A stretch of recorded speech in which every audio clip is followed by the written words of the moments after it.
Let me ask you something. What if God was preparing you for purpose before you even knew that you had one? What if the things that you loved as a child, the things that you were drawn naturally to, the things that made you curious, the things that you couldn't explain, what if they weren't random? What if God was planting seeds in you long before you had the maturity to recognize what He was doing? Welcome to Ruth's Real Talk. Today we're talking about chapter 2 in my book, The Threshing Floor, and it's about growing up. The title is Growing Up of chapter 2. And if you want the book, it is on Amazon. Please feel free to order. So the message in this chapter is very, very simple. God plans purpose early. Long before we recognize the calling taking shape within us, God already knows. Before we have the vocabulary even of the purpose or for the purpose, God is already planting it. Before we understand the gifts, God is already developing it. Before we know what we were called to do, God is already shaping who we were called to become. Just think about a seed. When you put a seed in the ground, you don't immediately see a tree. You see dirt, you see nothing, but underneath the surface, something is happening. The seed is developing roots, it's establishing itself, and it's preparing to emerge. And that's how purpose can work in our lives. Sometimes you're looking at your childhood, your family, your experiences, your interests, your personality, your struggles, and you're thinking, what does any of this have to do with my purpose? It has everything to do with it. Because God can use ordinary moments and plant extraordinary purpose. The things that made you compassionate, the things that made you curious, the things that made you want to help people, the things that made you speak up when nobody else or when everybody else was silent, the things that made you create, the things that made you organize, the things that made you dream, the things that made you ask questions when nobody else was asking. Sometimes those aren't just personal traits or personality traits. Sometimes they are clues to what God is developing inside of you. We often think the calling begins when we finally recognize it, but it's not so. Your recognition of your calling is not the beginning of your calling. God may have been developing it for years. You just didn't have the eyes to see it yet. You were growing up. And while you were growing up, God was doing something or growing something within you. Think about David in the Bible. Before David ever stood before Goliath, he was standing on a field watching sheep. Nobody was applauding him. Nobody was calling him a warrior. Nobody was announcing his future. He was just being faithful with what was in front of him. But that field was doing something in him, inside of him. It was building courage. It was developing responsibility. It was teaching him how to protect. It was teaching him how to lead. It was teaching him how to trust God. The field was the preparation.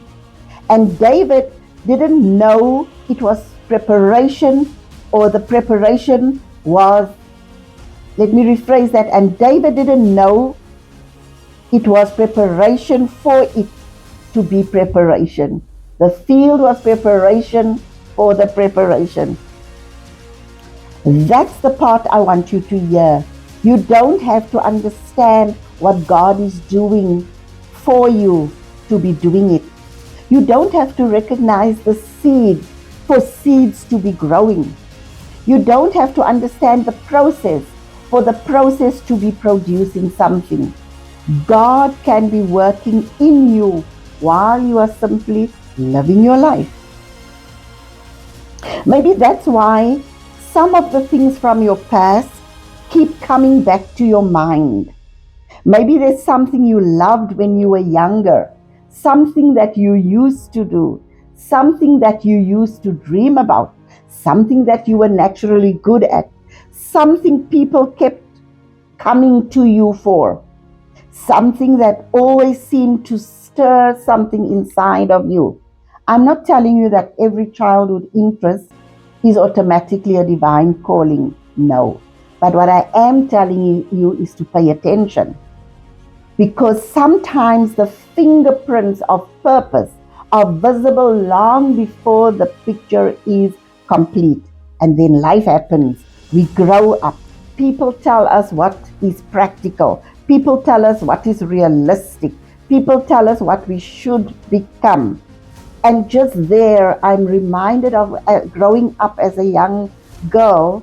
In those years, the era that I grew up, everything was a sin, especially in the church we were at. We couldn't participate in sport, and we couldn't go and watch sport, and those who know me will know the story. But you know what? When I was in high school, I decided I want to be a drum majorette, and that is what I wanted to do. So I secretly joined the drum majorette squad and practiced with them. My parents were not aware of it until the day we had to perform. Now, in those days, we walked in the streets with a band behind us. And I was in the drum majorette team, knowing that we will not go past our house. But you know what? Someone went to tell my dad, and I was in trouble. In fact, he came and took me out of the squad, even in the middle of our performance. So years later, I had a daughter, and I said she will become the drummie. And she did. She was from primary school to high school, practiced, and it's about discipline and diligence, and she was committed to it. And she achieved the highest level in drum majorettes and cheerleading in South Africa. My team, I was the coach, so they were the South African champs, and she achieved her colors, the South African colors, in drum majorettes, and she got a blazer and a medal to say that now you have achieved the highest level in drum majorettes and cheerleading. And that day she walked off the field, tears running down her cheeks. I thought she was excited.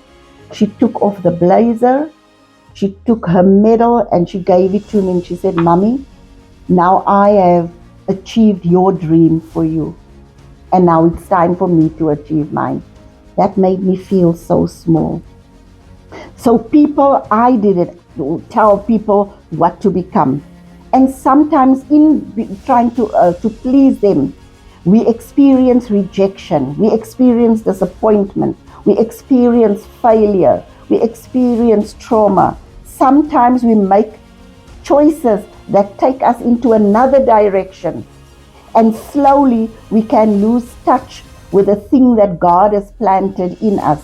We forget, we bury it, we dismiss it, we say, that was just a phase. I was just a kid. I could never really do that. That's not realistic. But here's the real talk. Just because you stop talking about it doesn't mean God stopped developing it. There are things that God planted in you that survived seasons that would have destroyed them. There are dreams that went underground, but they didn't die. There are gifts that got buried beneath responsibility, but they are still there. There are pieces of purpose that have been waiting for the right season to emerge. And maybe God is bringing back to your remembrance right now. Not so you can live in the past, no, but so you can recognize what He was doing all along. Growing up isn't just about getting older. It's about becoming. It's about learning. It's about developing. It's about discovering. It's about allowing God to shape you through every season. And sometimes the very thing that frustrated you, or the very thing that's frustrating you today, is developing you for something tomorrow. Your waiting season may be developing patience. Your difficult season may be developing resilience. The lonely season may be developing intimacy with God. Your hidden season may be developing your character. And small assignments may be developing your discipline. Your beginning may be developing the capacity, or let me say, your small beginnings may be developing your capacity for a big future. That's why I don't want you to look at life and say, nothing is happening. Oh no, something is happening. Roots are growing. Character has been forming. Gifts have been developing. Faith has been increasing or stretching. Wisdom has been increasing. And God has been preparing you even when you didn't know what you were being prepared for. So let me ask one more question. What did God put in you early that you may have overlooked? What did you love? What came naturally? What did you keep doing? What did people notice in you? What burdened your heart? What made you come alive? What did you dream about before life told you to be realistic? Maybe it's time to pay attention again, because the God who planted the seed has not forgotten where He has planted it. And here's the beautiful thing about purpose. God isn't in a hurry. He knows how to grow a seed.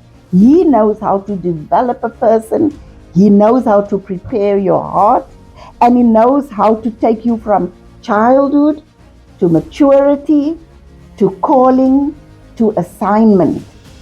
And He knows how to make all the pieces make sense in His timing. So here's my real talk for today. Don't despise the younger version of you. Don't dismiss the things that God was planting in you before you even understood them. Don't overlook the clues. Don't assume the seed wasn't important because it took years to grow. God plants purpose early, and sometimes you spend years growing up, only to discover that God was growing something in you the whole time. The calling didn't suddenly appear, your awareness did. The purpose wasn't suddenly created. No, you finally recognized the seed.